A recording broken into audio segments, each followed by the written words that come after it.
फारूक का वो मशहूर वाक़या आपको मालूम होगा। हजरत उमर फारूक रात की तारीकी में गश्त कर रहे हैं, रात के अंधेरे में निकल कर जा रहे हैं, देखते हैं कि किसके घर में चूल्हा जला, किसके घर में चूल्हा नहीं जला। हजरत उमर फारूक रात में एक घर के पास से गुजरे जहां एक बूढ़ी औरत की आवाज आ रही थी, और वो बूढ़ी औरत जोर जोर से कह रही थी अपनी बेटी से कि बेटी उठो, बेटी उठो, अंधेरा है, इस अंधेरे का फायदा उठाओ।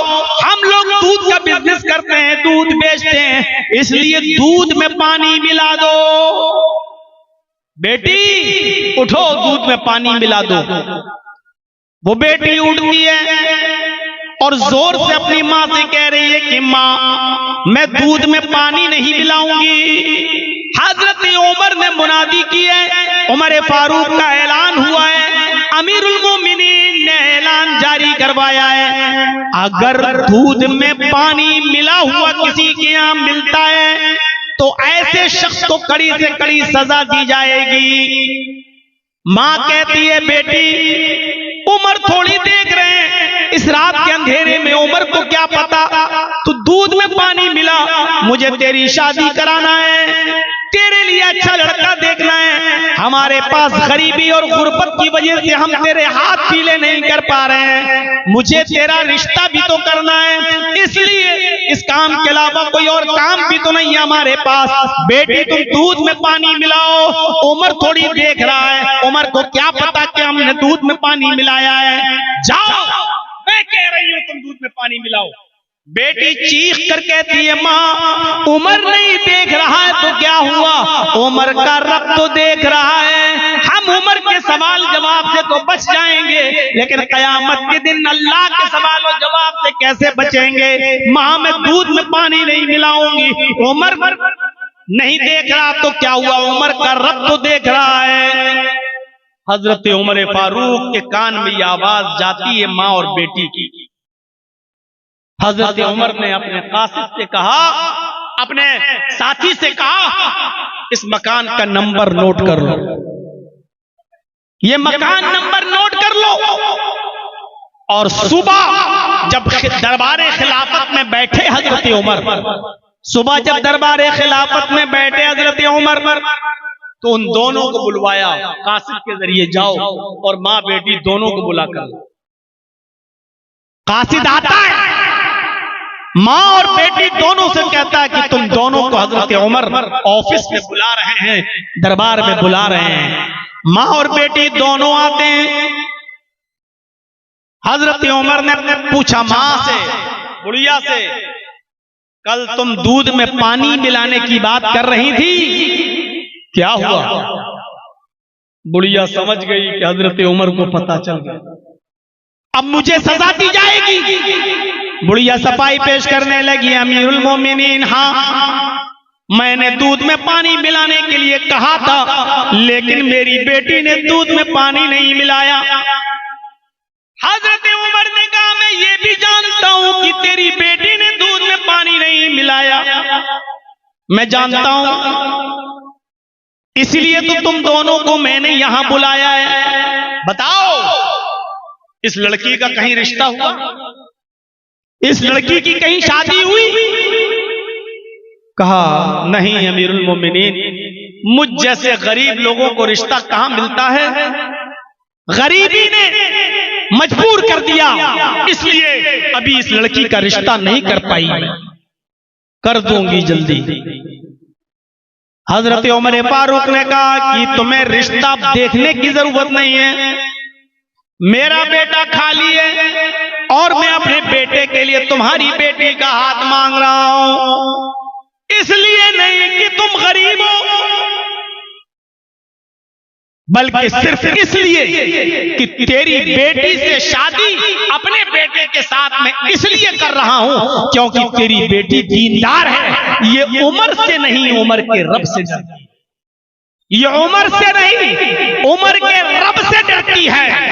और मैं यही चाहता हूं कि लोग उमर से नहीं, उमर के रब से डरने वाले बन जाएं। तेरी बेटी को उम्र का खौफ नहीं है, उम्र के रब का खौफ है, इसलिए मेरी बहू बनने के लायक है, मेरे बेटे की बीवी बनने के लायक है, मैंने अपने बेटे के लिए तेरी बेटी को पसंद किया है। कहने लगी मजाक मत करो अमीरुल मोमिनीन।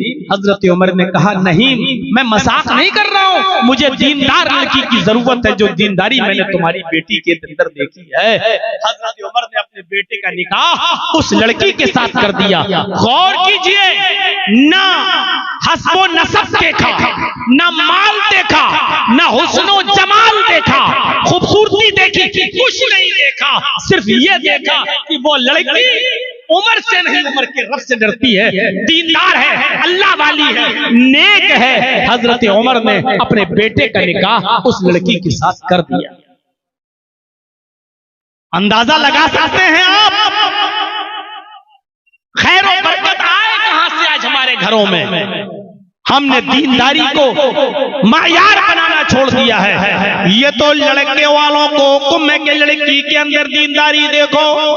अब एक हदीस में आपके सामने पढ़ने जा रहा हूं, जिसमें अल्लाह के नबी सल्लल्लाहु अलैहि वसल्लम लड़कियों वालों से कह रहे हैं, आए लड़कियों वालों, तुम्हारे पास जब कोई दीनदार लड़के का पैगाम आए तो उस पैगाम को तुम रायगा और बेकार न जाने देना। तुम्हें भी दीनदार लड़के के साथ अपनी बेटी का निकाह करना है। इज़ा ख़तबा इलैकुम मन तर्ज़ौना दीनहु व खुलुक़हु, इज़ा ख़तबा इलैकुम मन तर्ज़ौना दीनहु व खुलुक़हु फ़ज़व्विजूहु इल्ला तफ़अलूहु तकुन फ़ितनतुन फ़िल अर्ज़ि व फ़सादुन अरीज़। ये है वो हदीस। अल्लाह के नबी जनाब मोहम्मद रसूलुल्लाह सल्लल्लाहु अलैहि वसल्लम ने लड़कियों के माँ बाप से फरमाया, लड़कियों के माँ बाप को हुक्म दिया, आए लड़कियों वालों, आए लड़कियों के वली, आए लड़कियों के सरपरस्तों, आए लड़कियों के माँ बाप, जब तुम्हारे पास तुम्हारी बेटी के लिए, तुम्हारी बेटी से रिश्ते के लिए किसी लड़के का पैगाम तुम्हारे घर पे आए और वो लड़का दीनदार हो और वो लड़का बाखलाक हो, हैं बाखलाक हो, तर्ज़ौना दीनहु व खुलुक़हु, उस लड़के का दीन और उसका अखलाक तुम्हें पसंद आ जाए, यानी उस लड़के की दीनदारी में तुम्हें कोई शिकायत नजर ना आए, उस लड़के के नेक होने में और बाखलाक होने में तुम्हें कोई कमी नजर ना आए, तो आए लड़कियों वालों, अपनी बेटी का निकाह उस लड़के के साथ कर दो, उसका पैगाम अपने घर से खाली मत जाने देना, उस लड़के का पैगाम अपने घर से खाली मत लौटाना, उसके इरादे को मत तोड़ना, उसके पैगाम को मत लौटाना। हस्बो नसब देखते हुए, अपनी स्टैंडर्ड देखते हुए उस दीनदार लड़के के साथ अपनी बेटी का रिश्ता ठुकरा मत देना, अपनी बेटी का निकाह उस लड़के के साथ कर देना। फ़ज़व्विजूहु, अपनी बेटी का निकाह उसके साथ कर देना। और फिर वार्निंग दी, केयरफुल किया, इल्ला तफ़अलूहु तकुन फ़ितनतुन फ़िल अर्ज़ व फ़सादुन अरीज़। आए लड़कियों के माँ बाप, आए लड़कियों वालों, अगर उस लड़के का पैगाम तुम्हारे घर से खाली चला गया, अगर तुमने अपनी बेटी का निकाह उस दीनदार लड़के से नहीं किया, तो जमीन के ऊपर फितना फैल जाएगा। तकुन फितनतुन फिल अर्ज़, जमीन पर फितना फैलेगा, व फ़सादुन अरीज़, और लंबा चौड़ा फसाद बर्पा हो जाएगा। यानी दीनदार लड़के तुम्हें नहीं मिलेंगे, तो बदकिरदार बदकमाश लड़कों से जब तुम अपनी लड़कियों का निकाह करोगे, तो जमीन में फितने देखोगे, तलाक के फितने और फसाद तुम जमीन के ऊपर देखोगे। इसलिए दीनदार लड़के का पैगाम अगर तुम्हारी बेटी के साथ तुम्हारे घर पे आ जाए, तो तुम्हें उसको नाउम्मीद नहीं लौटाना है, उसको हर हाल में तुम्हें अपनी बेटी का निकाह उस लड़के के साथ कर देना। लीजिए साहब, कितना जबरदस्त हुक्म है लड़कियों वालों को। अब साहब कहो कि हाँ लड़का तो नेक है, नमाजी है, ताज्जुद गुजार है, बहुत अच्छा है, अखलाक भी अच्छा है, लेकिन मेरे स्टेटस का नहीं है, मेरी लड़की इतनी पढ़ी लिखी, उस आदमी के साथ निकाह करेंगे, इसके साथ गरीब है, हम इसके साथ निकाह नहीं कर सकते। अगर उस लड़के की दीनदारी तुम्हारी समझ में आ रही है, अगर उस लड़के का अखलाक तुम्हारी समझ में आ रहा है, तो उसका पैगाम लौटाने का कोई हक नहीं है। इल्ला तफअलूहु तकुन फितनतुन फिल अर्ज़, अगर तुमने ऐसा न किया और पैगाम लौटा दिया, अपनी बेटी का निकाह उसके साथ नहीं किया, तो जमीन में फितना फैल जाएगा। तो फसाद नारीज, और लंबा चौड़ा फसाद।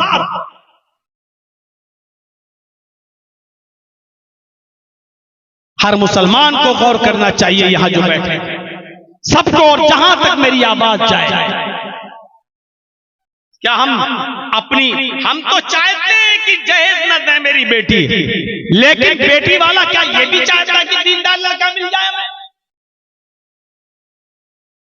अच्छा लड़का मिले, शरीफ लड़का मिले? क्या आज हमारी सोसाइटी में ये हो रहा है? और नहीं हो रहा है तो ये कब होगा? एक लंबा अरसा गुजर चुका है मेरे भाइयों, तकरीरें और जलसे और जुलूस, रोजाना इश्तिहार देख लो, रोजाना पम्फलेट देख लो, रोजाना इजलास देख लो, लेकिन सुधार कितना है ये हर इंसान अपने गरीबान में मुंह डालकर देखे। और शादियों के नाम पर कितना खर्चा, निकाह के नाम पर कितना खर्चा, बारात के नाम पर कितने आदमियों की शिरकत। इन्ना आज़मन निकाही बरकतन ऐसरुहा मऊनतन, अल्लाह के नबी सल्लल्लाहु अलैहि वसल्लम फरमाते हैं कि सबसे ज्यादा बाबरकत निकाह तो होता है। इन्ना आज़मन निकाही बरकतन, बरकत के एतबार से सबसे अच्छा निकाह और सबसे बड़ा निकाह तो वो है, सबसे ज्यादा बाबरकत निकाह तो वो है ऐसरुहा मऊनतन, जिसके अंदर खर्चा सबसे ज्यादा कम हो, जिसके अंदर खर्च सबसे ज्यादा कम हो, वो सबसे बड़ा बाबरकत निकाह माना जाता है, सबसे अच्छा निकाह माना जाता है शरीयत के अंदर। लेकिन आज हमारे समाज और सोसाइटी में ये देखा जाता है कि उसने अपनी बेटी की शादी में कितना खर्च किया, उसने अपने बेटे की शादी में कितना खर्च किया। आज खर्च से मायार देखा जाता है कि किसकी शादी अच्छी हुई, किसकी बुरी। अल्लाह के रसूल ने अच्छी और बुरी शादी, बाबरकत और गैर बरकती शादी की निशानदेही बता दी है। आपने फरमाया इन्ना आज़मन निकाही बरकतन ऐसरुहा मऊनतन, बरकत के एतबार से सबसे अच्छा निकाह वो है, सबसे बड़ा निकाह वो है, सबसे बाबरकत निकाह वो है जिसके अंदर खर्चा सबसे ज्यादा कम हो। यानी जिस शादी में खर्चा जितना कम होगा वो उतना ही बाबरकत निकाह होगा। इसका उल्टा मफहूम अगर आप निकालेंगे तो इसका उल्टा मफहूम ये निकलेगा, जिस निकाह में खर्चा जितना ज्यादा होगा वो बरकत के एतबार से उतना ही खाली होगा। जिस निकाह में जितना ज्यादा खर्चा होगा बरकत के एतबार से वो इतना कमजोर होगा वो निकाह। फजूल खर्ची हमारे समाज को खा गई, हमारे समाज को चाट गई, हमें तहस नहस कर दिया। अरे फजूल खर्ची तो अच्छे कामों में भी जायज नहीं है, तो खुराफात वाले कामों में कहां से जायज हो जाएगी। फजूल खर्ची तो अच्छे कामों में जायज नहीं है, इसराफ हद से ज्यादा गुजरना तो अच्छे कामों में भी जायज नहीं है। अगर कोई आदमी ये चाहे कि हम रात भर नमाज पढ़ें और कभी ना सोएं, और रोजाना हम हर रात नमाज पढ़ेंगे, नमाज पढ़ना अच्छी इबादत है, नफिल पढ़ना अच्छा काम है, लेकिन अगर कोई शख्स ये कहे कि हम रात भर रोजाना पढ़ेंगे और कभी नहीं सोएंगे, यही चीज गलत हो जाएगी और यही चीज नाजायज हो जाएगी। आपको मालूम होना चाहिए हजरत काब इब्ने मालिक रज़ी अल्लाह तआला अन्हु की जब तौबा कबूल होती है, वो जो ग़ज़वे तबूक में शामिल नहीं हो सके थे किसी वजह से, सुस्ती की वजह से नहीं जा सके। अंदाजा लगा सकते हैं आप काब इब्ने मालिक, अल्लाह के रसूल सल्लल्लाहु अलैहि वसल्लम को हुक्म होता काब इब्ने मालिक का बाइकाट करो, उनका बाइकाट कर दिया जाता है। 2 महीने तक उनका बाइकाट रहता, 50 दिन तक उनका बाइकाट रहता है। फिर एक दौर आता है कि मस्जिद से भी उनको हुक्म दिया जाता है कि आप मस्जिद में भी नहीं आएंगे। लोगों को हुक्म दिया जाता है कि कोई भी आदमी सलाम का जवाब नहीं देगा, काब इब्ने मालिक से मुसाफा नहीं करेगा, हाथ नहीं मिलाएगा। काब इब्ने मालिक के ऊपर क्या गुजर रही थी। फिर एक दिन आता है इन 50 दिनों में कि काब इब्ने मालिक को हुक्म होता है कि अपनी बीवी से अलग हो जाओ। कहने लगे अल्लाह के नबी क्या मैं अपनी बीवी को तलाक दे दूं? फरमाया नहीं, तलाक मत दो, बस अपनी बीवी से खिदमत ना लो, अपनी बीवी को से अलग रहो। न पानी मंगवा सकते हो, न खाना अपने पास मंगवा सकते हो, आप अपनी बीवी से भी बात नहीं कर सकते हो। उन्होंने अपनी बीवी को अपने मायके भेज दिया। 50 दिन इन हालत में गुजरता है।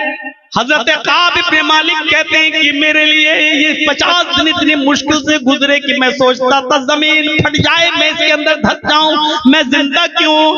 कभी मैं किसी से सलाम करता था तो कोई मेरे सलाम का जवाब भी नहीं देता था, क्योंकि अल्लाह के नबी सल्लल्लाहु अलैहि वसल्लम ने लोगों को मना कर दिया था। 50 दिन के बाद उनकी तौबा कबूल होती है और अल्लाह ताला ने वही नाजिल की। अल्लाह के नबी को बता दिया कि अल्लाह ने काब इब्ने मालिक की तौबा को कबूल कर लिया। अब उनको मस्जिद में बुलाइए और आप भी उनसे मुसाफा कीजिए, उनसे मुआनका कीजिए और लोगों को भी उनसे मिलने दीजिए। अल्लाह ताला ने उनकी इस गलती को माफ कर दिया। जो ग़ज़वे तबूक में वो नहीं जा सके थे, अल्लाह ने उनके इस गलती को माफ कर दिया। आप भी माफ कर दीजिए। एक कासिद आता है और काब इब्ने मालिक से कहता है काब, अल्लाह के नबी ने आपको बुलाया है, मस्जिद के अंदर मौजूद है, नबी अकरम ने आपको बुलाया है, अल्लाह ताला ने आपकी तौबा को कबूल कर लिया। हजरत काब कहते हैं कि उससे बड़ा खुशी का दिन मेरे लिए कोई दिन नहीं था। दौड़ते हुए मस्जिद के अंदर आए, अल्लाह के नबी जनाब मोहम्मद रसूलुल्लाह से मुसाफा किया, आपसे मुआनका किया, आपके गले लग गए। मारे खुशी में कहने लगे अय अल्लाह के नबी आज मैं इतना खुश हूँ कि दिल करता है कि अपना सारा का सारा माल सदका कर दूं। सदका करना कितनी बड़ी इबादत है, सदका करना कितना अच्छा काम है, सदका करना कितना अच्छा काम है। लेकिन अल्लाह के नबी सल्लल्लाहु अलैहि वसल्लम ने फरमाया अमसिक अलैका बाज़ मालिक, आए काब इब्ने मालिक तुम अपना सारा का सारा माल सदका नहीं कर सकते हो, सारा का सारा माल अल्लाह की राह में खैरात नहीं कर सकते हो। अपने पास कुछ माल रोक लो ताकि तुम दूसरों के सामने हाथ न फैलाते फिरो, तुम दूसरों के सामने भीख न मांगते फिरो। हजरत काब इब्ने मालिक कहते हैं जब मेरी तौबा कबूल हुई तो मैंने अल्लाह के रसूल से कहा आज मैं इतना खुश हूं कि मैं अपना सारा का सारा माल अल्लाह की राह में सदका करना चाहता हूं। सदका करना अच्छा काम, लेकिन अल्लाह के नबी ने यहां पर भी उनको रोक दिया और फरमाया कि सारा का सारा माल सदका नहीं कर सकते, यानी तुम फकीर बन जाओगे, मोहताज बन जाओगे। जब अच्छे काम में फजूल खर्ची जायज नहीं है, अच्छे काम के अंदर इसराफ जायज नहीं है, तो शादियों में, ब्याह के अंदर और दीगर नाजायज कामों के अंदर फजूल खर्ची करना कहां से जायज हो जाएगा। हम अपने मुआशरे पर नजर डालें, हम अपने समाज पर नजर डालें, हम अपनी सोसाइटी पर नजर डालें, हम बुरे कामों में फजूल खर्ची कर रहे हैं, जबकि इसराफ फजूल खर्ची तो अच्छे कामों में भी जायज है। साद इब्ने अबी वक्कास का मामला सुना होगा और न सुना हो तो सुनिए। साद इब्ने अबी वक्कास की एक ही बेटी थी, साद इब्ने अबी वक्कास की एक ही बेटी थी, बीमार हो गए। अल्लाह के नबी उनकी आयादत के लिए उनके घर पहुंचे। जब अल्लाह के नबी साद इब्ने अबी वक्कास से उनके मिलने के लिए, आयादत के लिए उनके घर पहुंचे तो बड़े खुश हुए साद इब्ने अबी वक्कास और कहने लगे अल्लाह के नबी सल्लल्लाहु अलैहि वसल्लम मेरी एक ही बेटी है और अल्लाह का शुक्र है कि अल्लाह ने मुझे बहुत माल से नवाजा है, अल्लाह ने मुझे बहुत दौलत से नवाजा है, मेरे पास किसी चीज की कमी नहीं है, इसलिए मैं अपना सारे के सारे माल की वसीयत करना चाहता हूँ। क्या मैं अपने सारे माल की वसीयत कर दूं? अल्लाह के नबी सल्लल्लाहु अलैहि वसल्लम ने फरमाया नहीं, आए साद तुम्हारे लिए अपना सारा का सारा माल की वसीयत करना जायज नहीं है, तुम अपना सारा का सारा माल सदका और खैरात नहीं कर सकते हो, उसकी वसीयत नहीं कर सकते हो। हजरत साद इब्ने अबी वक्कास ने फरमाया अल्लाह के नबी 2/3 की, 2/3 की, 2/3 अपने माल का 3 हिस्सा कर लें और 2 हिस्से की वसीयत कर दूं। अल्लाह के नबी ने फरमाया ऐसा तुम 2/3 की भी वसीयत नहीं कर सकते हो। कहा अल्लाह के नबी फिर आधा माल, यानी हमारे पास जितना माल है आधा माल मैं सदका और खैरात कर दूं, आधे माल की मैं वसीयत कर दूं और आधा अल्लाह की राह में दे दूं। अल्लाह के नबी सल्लल्लाहु अलैहि वसल्लम फरमाते हैं साद इब्ने अबी वक्कास तुम आधे माल की भी वसीयत नहीं कर सकते हो, आधा भी नहीं, ऐसा करना भी तुम्हारे लिए जायज नहीं होगा। तब हजरत साद इब्ने अबी वक्कास ने फरमाया ऐ अल्लाह के नबी क्या 1/3 की 1/3 की वसीयत कर दूं, यानी मेरे पास जो माल है 1/3 को अल्लाह की राह में सदका कर दूं और 2/3 जो है वो हमारे अहल वयाल में, बीवी बच्चों में ये तकसीम हो जाएगा। यानी 1/3 की तो हम वसीयत कर सकते हैं। अल्लाह के नबी ने फरमाया हाँ ऐसा 1/3 की 1/3 की वसीयत तुम कर सकते हो, लेकिन ये भी ज्यादा है। 1/3 की वसीयत तुम कर सकते हो लेकिन ये भी ज्यादा है। मेरे भाइयों यहां से अंदाजा लगाइए सदका और खैरात करना एक अच्छा काम है, दीनी काम है, गरीबों और मिस्कीनों में देना ये अच्छा काम है, दीनी काम है। लेकिन अल्लाह के नबी हजरत साद को सारा का सारा माल सदका नहीं करने दे रहे हैं, 2/3 भी नहीं करने दे रहे हैं, आधा माल भी सदका नहीं करने दे रहे हैं। जब 1/3 की इजाजत मांगी कि 1/3 की मैं वसीयत कर देता हूं और 2/3 मेरे इंतकाल के बाद मेरे वरसा में तकसीम होगा, तब अल्लाह के नबी ने फरमाया हाँ ठीक है 1/3 की वसीयत कर सकते हो, ये तुम्हारे लिए जायज है, लेकिन ये भी ज्यादा है। अब हम और आप अंदाजा लगाएं सदका और खैरात एक अच्छा काम है, लेकिन फजूल खर्ची उसमें भी इसराफ ज्यादा जायज नहीं है। जब नेक और अच्छे काम में इसराफ जायज नहीं है तो कहां जायज होगा। कुरान की एक आयत और देखिए वअलल मौलूदी लहू रिज़्क़ुहुन्ना व किस्वतुहुन्ना बिल मारूफ। यहां अंदाजा लगाइएगा, एक मर्द है उसने अपनी बीवी को तलाक दे दी।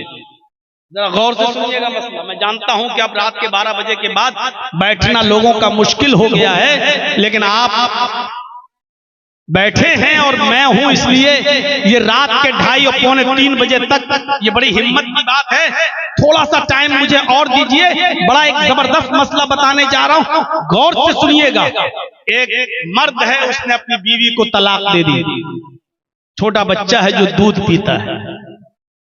तलाक के बाद बीवी शौहर से अलग हो गई, बच्चा तो मर्द का माना जाता है, बेटा या बेटी जो भी है बच्चा तो बाप का है, शरन बाप का है। अब यहां क्या कहा जा रहा है,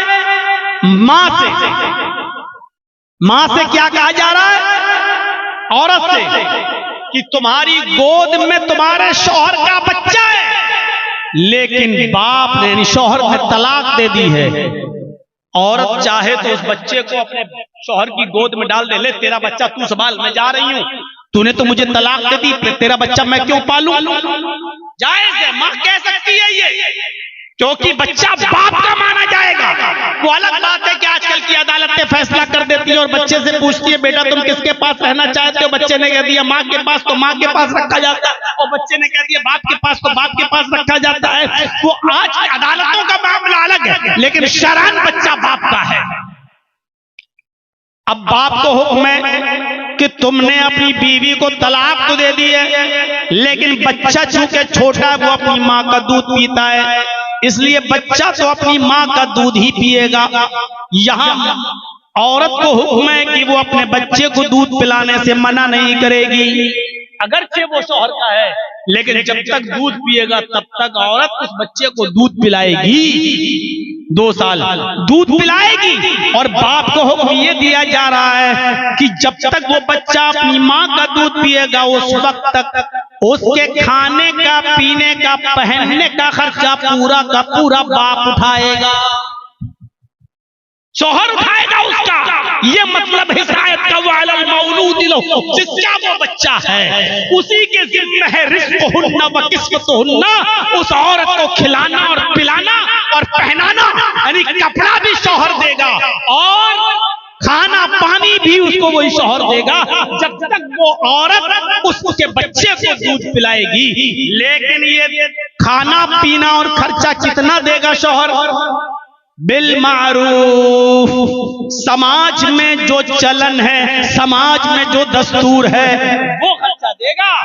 अगर समाज में दाल चावल खाया जाता है तो दाल चावल खिलाएगा, ये नहीं कि दाल चावल चलता है और औरत कहेगी तेरे बच्चे को दूध पिला रही ना, बिरयानी दे हमें पूरे 2 साल तक, हम कोरमा खाएंगे 2 साल तक, हम नहीं। गौर कीजिए, इधर भी इसराफ और फजूल खर्ची से मना कर रहा है इस्लाम। क्या कह रहा है? रिज़्क़ुहुन्ना व किस्वतुहुन्ना बिल मारूफ, कपड़ा भी पहनाओगे तुम, लेकिन जो समाज में चलता होगा, अगर 500 रुपए की साड़ी चलती है तो 500 रुपए की साड़ी तुम्हें देना है, अगर 500 रुपए का कपड़ा चलता है तो 500 रुपए का कपड़ा तुम्हें लेके देना है। समाज में जिस चीज का चलन है उसके हिसाब से, ये नहीं कि वो 50,000 का सूट मांगेगी तो 50,000 का सूट लाकर आप दोगे, नहीं। तो यहाँ पर भी इसराफ से मना किया है। मेरे भाइयों, जब फजूल खर्ची दीन के काम में जायज नहीं है तो नाजायज कामों में और गैर शरई कामों में कहां से जायज हो जाएगी फजूल खर्ची?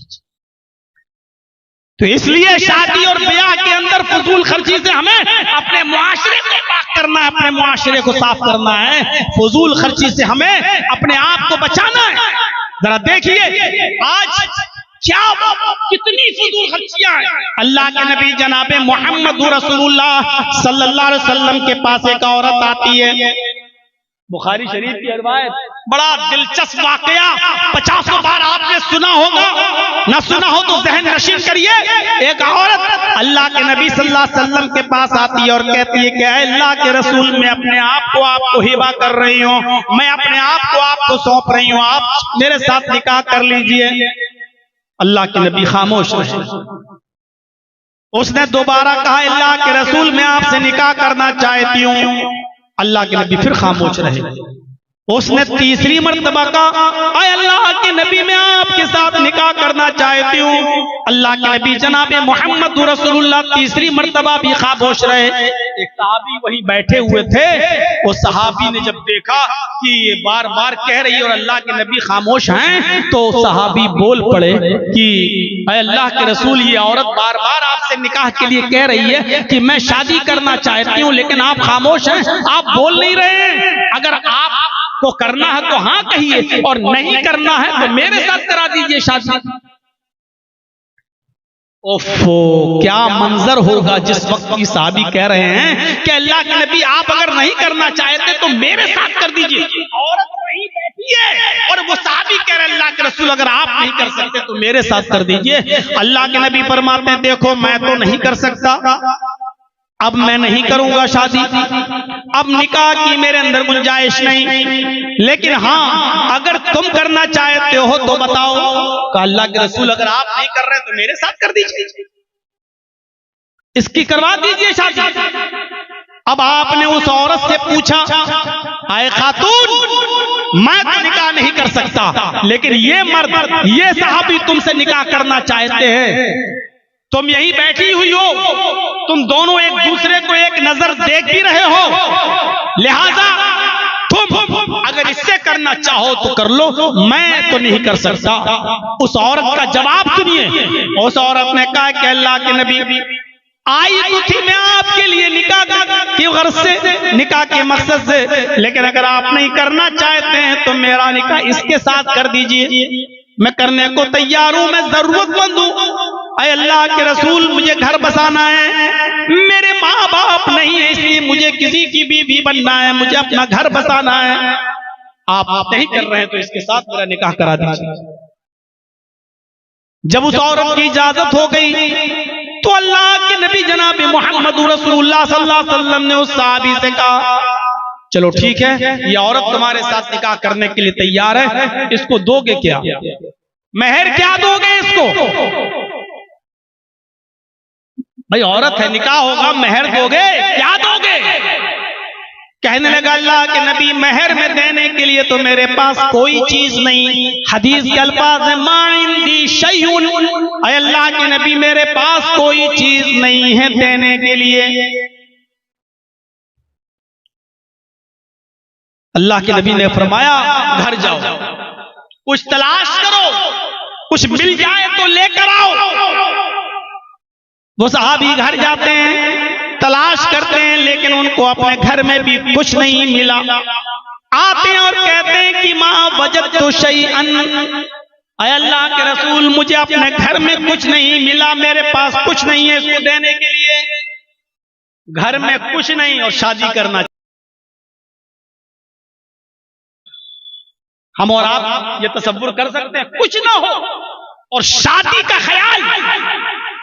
अल्लाह के नबी ने दोबारा भेजा, जाओ दोबारा जाओ। अल्लाह के रसूल जब मैं घर में देख के आया हूं कुछ नहीं है तो अब दोबारा क्यों भेज रहे हैं? आपने कहा इल्तमिस खातमम मिनल हदीद, लोहे की अंगूठी मिल जाए तो वही ले आओ, वही दे दो इसको मेहर में। अरे कुछ तो दोगे। वो सहाबी गए और दोबारा अपने घर जाने के बाद लोहे की अंगूठी को तलाश करते हैं, लेकिन उनके पास इतना भी नहीं कि लोहे की अंगूठी मिल जाए। वो आते हैं और कहते हैं माँ वजदतु खातमम मिनल हदीद, ऐ अल्लाह के रसूल लोहे की अंगूठी भी मुझे नहीं मिली, मैं लोहे की अंगूठी भी नहीं दे सकता, मेरे पास देने के लिए लोहे की अंगूठी भी नहीं है। अल्लाह के नबी सोच में पड़ गए, कहने लगे तुम्हारे पास कुछ भी नहीं है, लोहे की अंगूठी तक नहीं दे सकते हो, बताओ फिर सही मेहर में दोगे क्या? कुछ भी नहीं है तुम्हारे पास। कहने लगा अल्लाह के रसूल एक चीज है मेरे पास, अगर वो मेहर देने में काम आ जाए तो मैं तैयार हूं। आपने कहा क्या? अब उसने जो चीज बताई उसको सोच के आप दंग रह जाएंगे। इंदी इज़ारुन, ऐ अल्लाह के रसूल मेरे पास एक लुंगी है, एक लुंगी है, जब मैं सोता हूं तो उस लुंगी को पहन लेता हूं, जब मैं सोता हूं तो उस लुंगी को बांध लेता हूं। यानी नई लुंगी नहीं है, पुरानी लुंगी है, सोते वक्त में पहन लेते। आपने कहा ठीक है वही लुंगी इसको दे दे, पुरानी। कहा अल्लाह के रसूल इसको अगर दे दूंगा तो मैं क्या पहनूंगा? अगर वो लुंगी मैंने इसको दे दी तो मैं क्या पहनूंगा? एक काम करते हैं उस लुंगी के दो टुकड़े कर देते हैं, बीच से फाड़ देते हैं, आधी लुंगी इसको दे देता हूं और आधा मैं रख लेता हूं। आपने कहा आधी लुंगी में उसका क्या होगा? और आधी लुंगी का फिर तेरे भी कोई काम की नहीं रहेगी। उसने कहा अल्लाह के रसूल कोई काम की नहीं रहेगी, लेकिन कहीं बिछा कर बैठने के काम तो आ जाएगी। मैं कहीं बिछा लूंगा, बैठ तो जाऊंगा, सस्ता तो लूंगा, पहनने के लायक न रहेगी तो क्या हुआ, कहीं बिछा कर बैठने के काम में तो आ जाएगी, लेकिन मैं पूरी लुंगी नहीं दे सकता, आधी दूंगा। अल्लाह के नबी कहते हैं फिर तू ही रख ले। आधी जब उसके किसी काम की नहीं है और आधी तेरे भी किसी काम की नहीं है, देना हो तो पूरी लुंगी दो। कहने लगा पूरी तो नहीं दे सकता। गौर करो, एक पुरानी लुंगी भी नहीं है उसके पास देने के लिए, और शादी कह रहा अल्लाह के रसूल मेरी कर दीजिए, मेरी करा दीजिए। अब अल्लाह के नबी ने सहाबी से पूछा कि अच्छा ये बताओ कुरान कितना याद है? अब उसने गिनाना शुरू कर दिया। ऐ अल्लाह के रसूल मुझे सूरह मुल्क याद, ऐ अल्लाह के नबी मुझे सूरह हाक़ा याद, ऐ अल्लाह के नबी मुझे सूरह नबा याद, ऐ अल्लाह के नबी मुझे सूरह दहर याद, मुझे सूरह क़यामा याद। एक एक करके सूरतें गिनाने लगा। अल्लाह के नबी ने कहा क्या तुम्हें इतनी सूरतें याद हैं? कहा हाँ अल्लाह के रसूल मुझे ये सूरतें याद हैं। आपने फरमाया क्या ये सूरतें तू अपनी होने वाली बीवी को याद करा देगा? क्या यही सूरतें तू इस औरत को जो तेरी बीवी बनने जा रही है क्या तू उसको याद करा देगा? कहने लगा हाँ। आपने उस औरत से पूछा चाहे खातून तेरे होने वाले शौहर के पास माल देने को कुछ नहीं है, लेकिन कुरान की इतनी सूरतें उसको याद है। अगर मैं उन्हीं सूरतों को मेहर बना दूं और तेरा शौहर तुझे ये सूरतें याद करा दे, तो क्या तू इसी को मेहर मानने के लिए तैयार है? क्या इसी को तू कबूल करने के लिए तैयार है? क्या इसी को तू एक्सेप्ट करने के लिए तैयार है? उसने कहा, ऐ अल्लाह के रसूल, जिस औरत के निकाह में कुरान की ये सूरतें मेहर बन जाएं, जिस औरत के निकाह में कुरान की ये सूरतें मेहर बन जाएं, उससे ज्यादा पाकीज़ा निकाह, उससे ज्यादा बाबरकत निकाह किसका हो सकता है? मुझे मंजूर है, ऐ अल्लाह के नबी, मेरा निकाह इस मर्द के साथ कर दीजिए और ये मुझे कुरान की सूरतें याद कराते, यही मेरा मेहर हो जाएगा। तब अल्लाह के नबी जनाब मोहम्मद रसूलुल्लाह ने उस आदमी का निकाह पढ़ाया, उस औरत के खुदा वली बन गए और उसका निकाह कराकर उस औरत को वहीं रुखसत कर दिया। ये सादगी है इस्लाम के अंदर, ये संजीदगी है इस्लाम के अंदर। न बारात का पता, न मेहंदी का पता, न उपटने का पता, न 400 और 500 आदमियों की, 200 300 आदमियों की बारात का ठिकाना। मेरे भाइयों, वहीं बैठे बैठे मामला हल हो गया और निकाह कर दिया गया और रुखसती भी हो गई। न लड़के को जहेज लेना पड़ा, न लड़की को जहेज देना पड़ा। ये है इस्लाम की संजीदगी, ये है इस्लाम की सादगी। इसीलिए निकाह पर जोर दिया है इस्लाम ने कि गरीबी हाय न हो और रुकावट न बने। किसी गरीब को भी ये कहने का मौका नहीं मिलना चाहिए कि गरीबी की वजह से मेरा निकाह नहीं हो रहा है। किसी गरीब लड़की को ये कहने का मौका न मिले कि मेरे माँ बाप के पास माल नहीं जिसकी वजह से हम शादी नहीं कर रहे हैं। गौर करो, इस लड़की का तो बाप नहीं है, इसकी माँ नहीं है, इसका भाई नहीं है, लेकिन फिर भी इसका निकाह हुआ और वली अल्लाह के रसूल बन गए, लेकिन निकाह हुआ। मेरे भाइयों, इस्लाम में हर लड़की को निकाह की इजाजत है। सिर्फ माल मत देखिए, दौलत मत देखिए। मुआशरे में शादी को इतना आसान करिए, निकाह को इतना आसान करिए कि कोई भी कुंवारा लड़का और कोई भी कुंवारी लड़की बाकी न रह जाए।